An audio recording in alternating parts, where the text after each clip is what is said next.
मीरा, तुला वाटत असेल की दामोदर काका आणि अजित जे वागले ते चुकीचं वागले, पण तू तिथे होतीस ना. तू बघितलंस तुझे बाबा कसे वागले, ते काय बोललेत.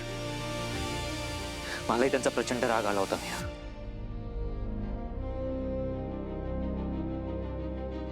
ठीक आहे, मे बी त्यांची चूक नसेल,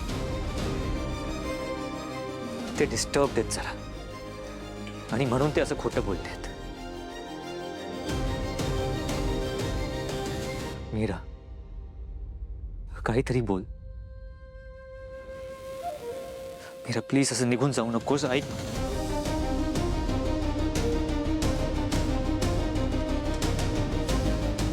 दादा,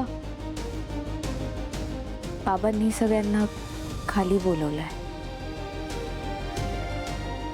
येतो आम्ही. तुझा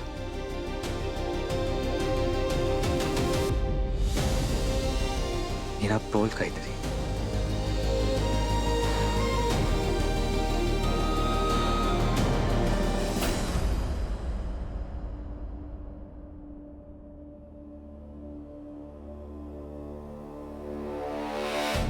वेदा, बाबा, मी तिला रूम मध्ये झोपून आली. आज आपण सगळे मिळून मीराचा वाढदिवस मोठ्या आनंदात साजरा करत होतो. अशा वेळी जे काही घडलं त्याचा कोणी स्वप्नातही विचार केलेला नव्हता. ते मीराचे बाबा आहेत. मी त्यांना योगी समजत होतो. तो माणूस आज इथे येऊन जे काही बोलला ते तो का बोलला मला माहिती नाही. त्यांनी जे काही आरोप केलेत, आपल्या कुटुंब प्रमुखावर आरोप केलेले आहेत.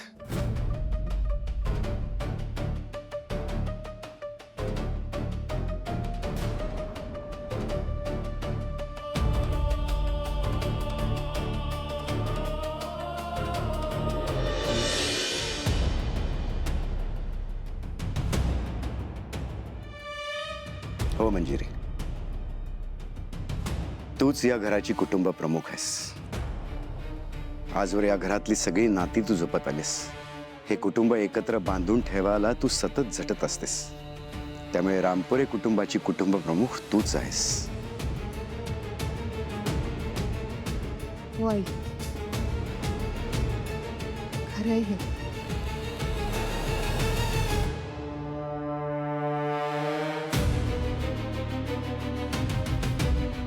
मंजिरीवर लावलेले सगळे आरोप हे खोटे आहेत.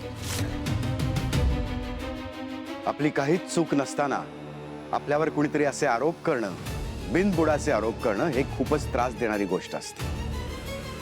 एक कुटुंब म्हणून आपण मंजिरीसोबत विश्वासाने उभं राहिलं पाहिजे. मंजिरीबद्दल प्रत्यक्ष देवानी जरी काही वाईट सांगितलं तरीही आपण विश्वास ठेवणार नाही. एवढे आपण मंजिरीला चांगलं ओळखतो. बरोबर बोलतोय ना मी?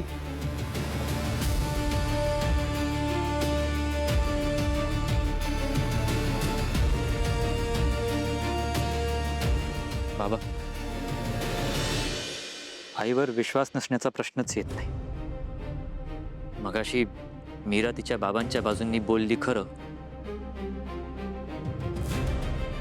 पण तिच्याही मनात आईबद्दल असं काहीच नाही.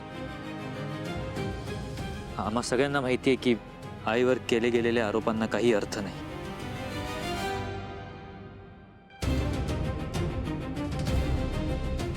माझा मंजिरीवर अजिबात विश्वास नाहीये. तो मीराचा चक्रम डोक्याचा बापच खरं बोलत असणार. हो हो, दादासाहेब ऐकतील. नर्मदा, तुला काही प्रश्न आहेत का? नाही नाही, मलाही हेच म्हणायचं आहे. मीराचा बाप तसा काही वेडाच आहे.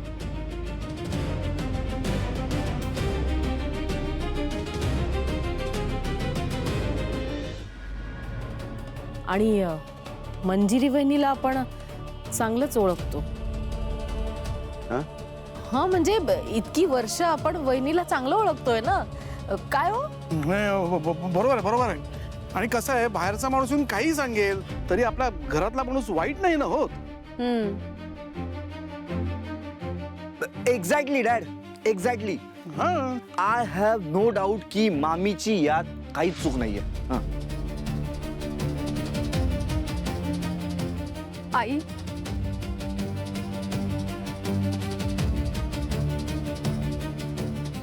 आई, आम्ही सगळे तुझ्या सोबत आहोत.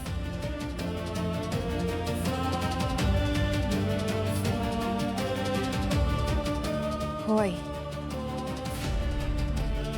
तुम्ही आहात म्हणून हे घर आहे.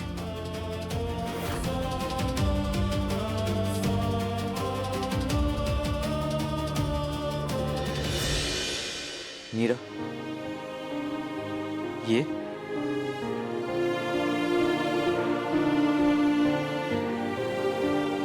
काय झालं मीरा?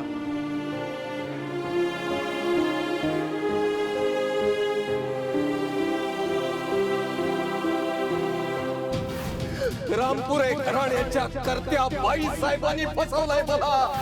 माझ्या बायकोला जिवंतपणी जाळून ठार मारणारी, माझ्या थोरल्या मुलीला पळवून नेणारी हीच ती स्त्री. ही बाई घात करणारी आहे, घात करत आलेली आहे, पुढे ही घात करेल. या स्त्रीमुळे माझ्या अख्ख्या कुटुंबाची वाताहत झाली.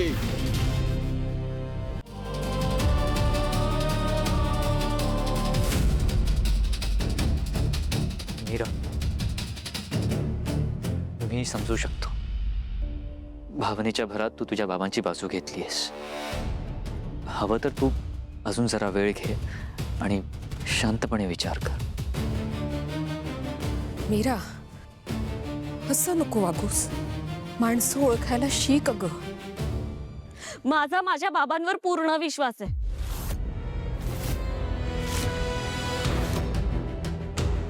माझे बाबा कधीच खोटं बोलणार नाहीत.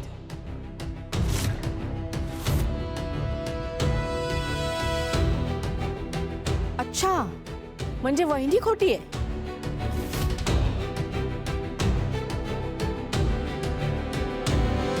मीरा थांब. मीरा, तू खूप मोठी चूक करतेयस. मीरा,